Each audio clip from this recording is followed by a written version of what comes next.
we will discuss about osmosis. Last video में अभी हमने देखा कि डिफ्यूजन की प्रोसेस कैसे होती है, कैसे हायर कॉन्सेंट्रेशन से लोअर कॉन्सेंट्रेशन में मूवमेंट होता है. ओके, अब यहाँ पर हम क्या पढ़ेंगे, ऑस्मोसिस. ऑस्मोसिस भी डिफ्यूजन का ही एक पार्ट है.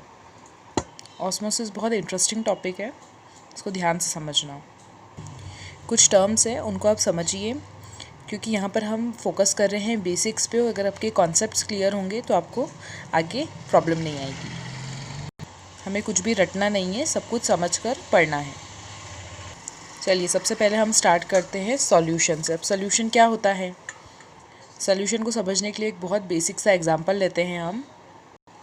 एक ग्लास लो, उसमें डालो वाटर. अब उसमें आप शक्कर भी डाल सकते हो और नमक भी डाल सकते हो. It is totally up to you. और उसको अच्छी तरीके से मिक्स कर लो, मिला लो. अब जो आपके पास में वाटर होगा ना, वो सिंपल वाटर नहीं होगा. आप ये नहीं कह सकते कि ये पानी है. अब आपके पास में क्या है, एक सॉल्यूशन है. मतलब कि सॉल्यूशन का मतलब ये होता है कि वो एक मिक्सचर है दो कंपोनेंट्स का. ये मिक्सचर काय का है, पानी का, शक्कर या फिर नमक का. और इसी मिक्सचर को हम क्या कहते हैं, सॉल्यूशन. अब जो सॉल्यूशन है वो दो कंपोनेंट से मिलकर बनता है. एक होता है आपका सॉल्यूट और एक होता है आपका सॉल्वेंट. अब ये क्या है, तो देखो, जब आपने पानी के अंदर शक्कर को डाला या नमक को डाला तो क्या डिज़ोल्व हुआ, पानी डिज़ोल्व हुआ, शक्कर डिज़ोल्व हुई या नमक डिज़ोल्व हुआ. ऑब्वियसली नमक या फिर शक्कर ही डिज़ोल्व होगी, क्योंकि वाटर डिज़ोल्व नहीं होता है. तो जो चीज़ डिज़ोल्व होती है उसको हम कहते हैं सॉल्यूट, और जिस चीज़ के अंदर जाकर वो डिज़ोल्व हो रही है उसको हम कहते हैं सॉल्वेंट. डिज़ोल्व का मतलब क्या होता है, घुल जाना. हमारे एग्जाम्पल में क्या चीज़ घुली है, नमक या फिर शक्कर. और किस चीज़ में जाकर वो डिज़ोल्व हुआ, वाटर के अंदर. तो वाटर क्या हो गया हमारा, सॉल्वेंट. ज़रूरी नहीं है कि सॉल्वेंट हमेशा वाटर हो या सॉल्यूट हमेशा शक्कर या फिर नमक हो. कोई भी ऐसी चीज़ जो घुल रही है, डिज़ोल्व हो रही है, उसे हम कहेंगे सॉल्यूट. और जिस चीज़ में वो घुलेगी उसे क्या कहेंगे हम, सॉल्वेंट. तो आपको सॉल्यूशन का मतलब समझ में आ गया कि सॉल्यूशन एक मिक्सचर है दो कंपोनेंट्स का. अंडरस्टैंड, दो कौन से, सॉल्यूट है और सॉल्वेंट है. अब यहाँ पर मेरे पास में तीन कंडीशंस है, हाइपरटोनिक, हाइपोटोनिक और आइसोटोनिक. हाइपर का मतलब होता है ज़्यादा, हाइपो का मतलब होता है कम, और जो आइसो है उसका मतलब होता है बीच का.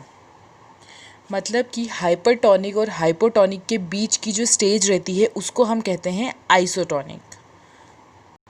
सॉल्यूट और सॉल्वेंट समझ में आ गया है, तो अब आपको हाइपरटोनिक की कंडीशन भी समझ में आ जाएगी.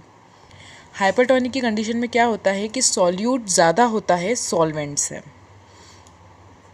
याद रखना, हाइपर में कौन ज़्यादा हुआ, सॉल्यूट, और सॉल्वेंट कम होता है. इसके बाद में हम देखते हैं नेक्स्ट हाइपोटोनिक. हाइपोटोनिक के अंदर क्या होता है, सॉल्वेंट ज़्यादा होता है और सॉल्यूट कम होता है. ठीक है, हाइपरटोनिक के अंदर क्या ज़्यादा होता है, सॉल्यूट ज़्यादा होता है, सॉल्वेंट कम होता है.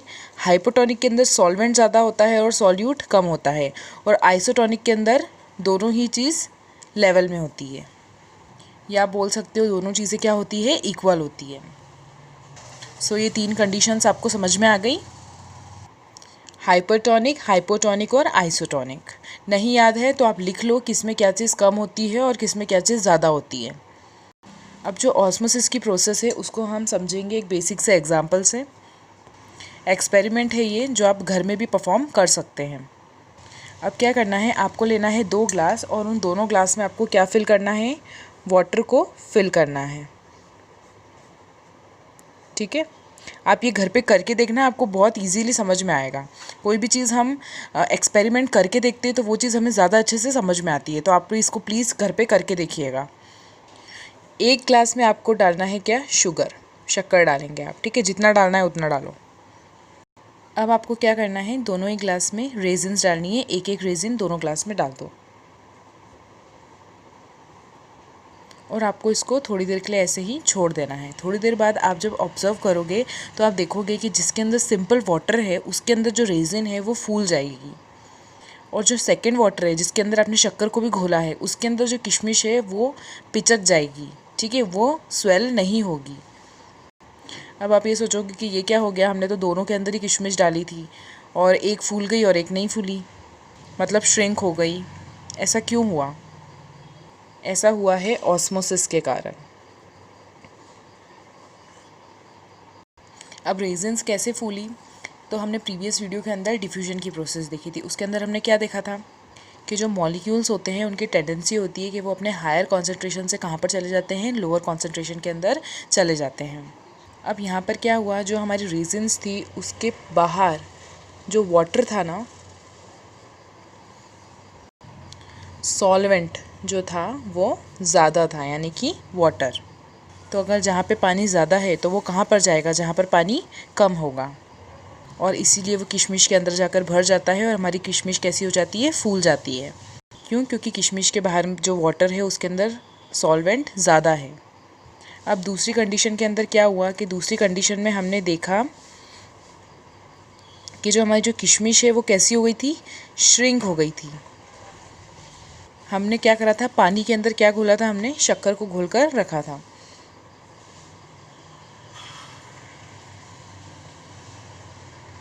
तो उससे क्या हुआ, जो हमारी जो किशमिश है वो क्या हो गई, पिचक गई। क्योंकि किशमिश के बाहर का जो वाटर था उसके अंदर सॉल्यूट ज़्यादा था। क्या ज़्यादा था? सॉल्यूट ज़्यादा था।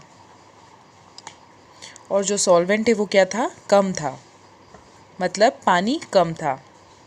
वाटर कैसे जाएगा, हायर कंसंट्रेशन से लोअर कंसंट्रेशन में। अब बाहर की साइड जो पानी है वो क्या है, कम है। अब जो किशमिश के अंदर जो पानी है वो क्या है, ज़्यादा है। तो किशमिश से पानी कहाँ चला गया, बाहर चला गया, और इसीलिए क्या हो गई, किशमिश श्रिंक हो गई।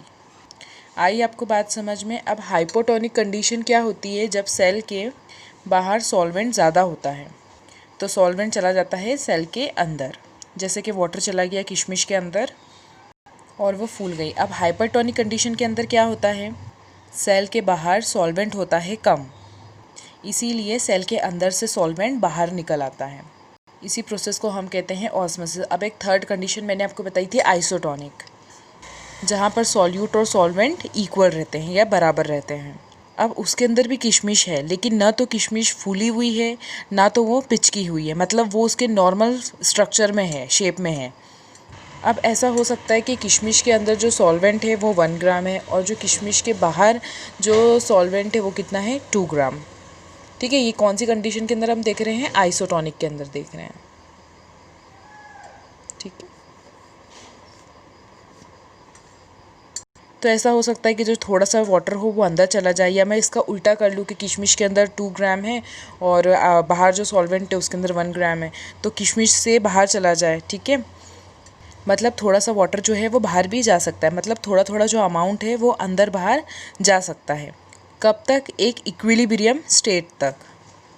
इक्विलिब्रियम का मतलब क्या होता है कि जब सेल के अंदर और सेल के बाहर जो कंडीशन है वो बराबरी की हो या होती है। तो यहाँ पर भी क्या हुआ कि थोड़ा सा पानी जो है वो बाहर भी जा सकता है और अंदर भी जा सकता है। तो इसलिए ना तो ये फूली और ना ही ये पिचकी, जो एक प्रॉपर शेप है उन्होंने वो ले लिया। तो इसको हमने क्या बोला, आइसोटोनिक। तो अभी आपको समझ में आ गया हाइपरटोनिक, हाइपोटोनिक और आइसोटोनिक, राइट। तो अब हम देखेंगे एंडोस्मोसिस और एक्सोस्मोसिस के बारे में। एंडो का मतलब क्या होता है, जब सेल के अंदर पानी चला जाए तो उसे हम कहेंगे एंडोस्मोसिस। वो वाला सॉल्यूशन जिसके अंदर हमारी किशमिश फूल गई थी उसको हम कहते हैं एंडोस्मोसिस, या एंडोस्मोसिस का एग्जाम्पल है वो। और एक्सोस्मोसिस क्या होता है, जहाँ पर वाटर जो है वो बाहर चला जाए। उसका एग्जाम्पल क्या है, जिसमें हमारी जो किशमिश है वो श्रिंक हो गई, तो वो किसका एग्जाम्पल हुआ, हमारा एक्सोस्मोसिस का एग्जाम्पल हुआ। तो अब यहाँ पर हमने ऑस्मोसिस की एक टिपिकल डेफिनेशन देख लेते हैं, movement of water from higher concentration to lower. ठीक है, तो यहाँ पर हम क्या पढ़ रहे हैं, मूवमेंट ऑफ वाटर। डिफ्यूजन में हमने क्या देखा था कि कई सारे सब्सटेंसेस शो करते हैं डिफ्यूजन की प्रोसेस को, हायर कंसंट्रेशन से लोअर कंसंट्रेशन के अंदर चले जाते हैं। उसके अंदर हमने मॉलिक्यूल्स ले लिए थे, आयंस ले लिए थे, गैसेस थी, वाटर भी था। लेकिन जो ऑस्मोसिस है वो सिर्फ फोकस करता है आपके वाटर के मूवमेंट पर। So the movement of molecules from higher concentration to lower concentration. फिर हमने नेक्स्ट देखा कि सेल कैसे एब्जॉर्ब करता है वाटर को, ऑस्मोसिस के थ्रू ही एब्जॉर्ब करेगा। हमने रेजिन्स के एग्जाम्पल से भी देख लिया है। उसको हम क्या कहेंगे, एंडोस्मोसिस कहेंगे। क्यों? क्योंकि सेल यहाँ पर क्या कर रहा है, एब्जॉर्ब कर रहा है वाटर को। फिर हमने नेक्स्ट क्या देखा कि इसके अंदर कोई एनर्जी की रिक्वायरमेंट भी नहीं होती है। ठीक है, आपने पंप से उसके अंदर पानी भरा नहीं, वो अपने आप चला गया। और किशमिश को भी आपने निचोड़ा नहीं था, वो खुद ही श्रिंक हो गई। तो इसलिए इसमें कोई भी एनर्जी की रिक्वायरमेंट नहीं है।